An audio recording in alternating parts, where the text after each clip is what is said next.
Welcome back to the Vale Echo, where we uncover the stories that blur the line between the human mind and pure darkness. Tonight, we journey deep into the isolated heart of Wisconsin, to a farmhouse where silence had a voice and shadows seemed to breathe. This is where the story of Gein begins, a man shaped by loneliness, obsession, and a mother's twisted devotion. The sun dips below the horizon, painting the fields in dying orange light. A lonely wooden farmhouse stands against the wind, its windows like eyes, watching every movement in the distance. Inside, a young boy sits quietly at a table, his small fingers turning the yellowed pages of an old Bible.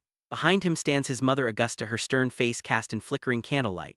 Her voice, filled with fiery conviction, tells him that the world beyond their home is wicked. That women, laughter, and freedom are sins. To her, the only truth lies in the scripture and in her control. For Eid, this becomes law. His world narrows to the walls of the farmhouse and the voice of one woman who dominates his every thought. The neighbors see him rarely, a shy, withdrawn boy with distant eyes. When he does appear in town, he's quiet, polite, almost invisible. People whisper about the strange Gein family, the strict mother, the silent son, and the father who drinks to forget it all. As the years pass, isolation tightens its grip. The fields grow cold, the farmhouse creaks under the weight of time, and Eid's world shrinks even smaller. At night, the wind howls through the dead trees and the boy lies awake, staring at the shadows dancing across his bedroom wall. He begins to imagine faces in those shadows, faces of the dead, faces of the forbidden.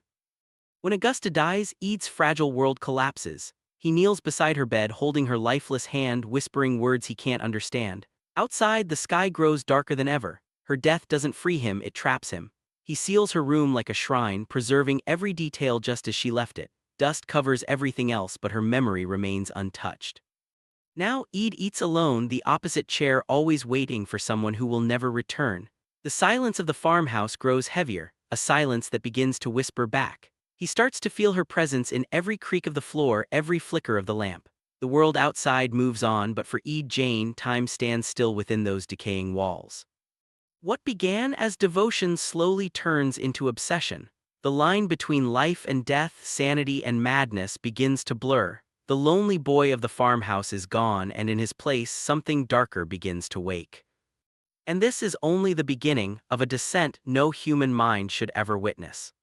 Stay with us, because in Chapter 2, the darkness inside Gein finally steps into the real world. The wind moans through the empty fields of Plainfield, carrying with it the whispers of a name that no one dares to speak aloud: Gein. After his mother's death, Eid drifts through life like a ghost haunting his own home. The once lively farmhouse is now a tomb, filled with silence, dust, and the lingering scent of loss. His mother's room remains locked untouched while the rest of the house decays around him. What was once a home has become a crypt of memories and madness. Every night he lights a small lantern and roams the corridors, the flame flickering over old photographs, newspaper clippings, and relics of the past. The walls seem to breathe, the shadows stretch long, and the silence grows louder. Eid begins hearing her, his mother's voice, faint but commanding, calling from the darkness. Her voice tells him the world is still wicked, that sin must be cleansed, and he listens. Outside, the small town moves quietly through its routines. People gossip about the strange man who lives on the edge of nowhere, a quiet handyman, kind but odd. He does chores for neighbors, fixes roofs, and digs graves at the cemetery. But when the sun sets, he returns to his decaying home where something much darker waits. In the dead of night, Eid wanders through frozen cornfields carrying his lantern. The moon glows faintly over the snow and the wind cuts like a knife. He walks to the graveyard, the same one where his mother rests, and kneels by her tombstone. In his mind, she isn't gone, she's simply waiting. His obsession turns into action. Driven by delusion, Eid begins disturbing the sleep of the dead, taking from them what he believes he has lost: pieces of his mother, fragments of her presence. The farmhouse transforms. The rooms once filled with silence now hold grotesque creations, furniture made from bone, masks made from skin, and objects no human mind could comprehend. But to Eid, it's not horror, it's devotion. He believes he's bringing her back, recreating her spirit through the only way he knows how.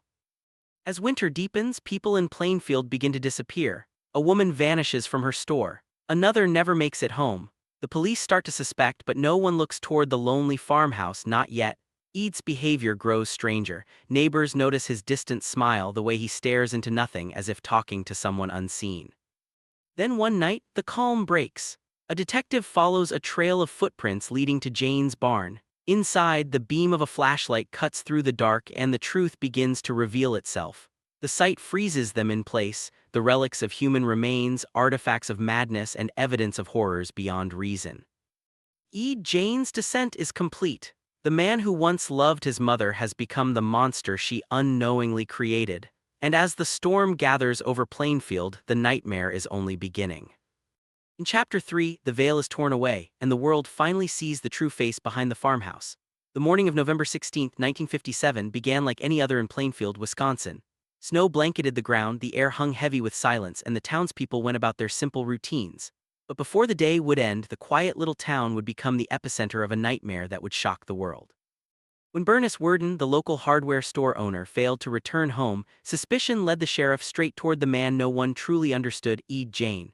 The trail of clues was small but clear: a sales receipt, a bloodstain, and Ede's name scribbled in her shop's ledger. That evening, as the sun sank behind the gray horizon, flashing police lights painted the snow red outside the Gein farmhouse. Officers approached cautiously, the air thick with dread. When the door creaked open, the beam of a flashlight sliced through darkness that had not seen daylight in years. Dust floated like ash in the still air. What they found inside would forever scar their minds. Every corner of the house was filled with grotesque relics: bowls made of bone, chairs stitched with human skin, and masks hanging like trophies from the walls. The smell of decay clung to everything, mixing with the cold of winter and the weight of madness. Gein sat calmly in his kitchen, a faint smile on his face, as if the world he'd built was perfectly normal. To him, this was not horror, it was home. Each item, each creation was a part of his broken attempt to bring his mother back, to resurrect what death had taken. The investigators, hardened men of law, could barely speak. What they uncovered that night wasn't just a crime scene, it was a descent into the darkest corners of the human mind. News spread like wildfire. Newspapers labeled it the House of Horrors. Journalists flooded Plainfield, their cameras flashing against the snow as police carried evidence out of the farmhouse. The town, once peaceful and forgotten, became a spectacle of fear. People who once nodded politely at Ede in passing now whispered his name like a curse. In the interrogation room, Ede sat beneath a single light bulb, his face calm, almost childlike. When asked why he did it, his answer was chillingly simple: he wanted his mother back. His eyes drifted, as if seeing something no one else could. The boundary between love and insanity had vanished long ago. The trial was brief. Deemed insane, Gein was sent to a mental institution where the white walls replaced the rotting wood of his farmhouse. He spent his remaining years sketching quietly, sometimes smiling to himself as if still hearing her voice.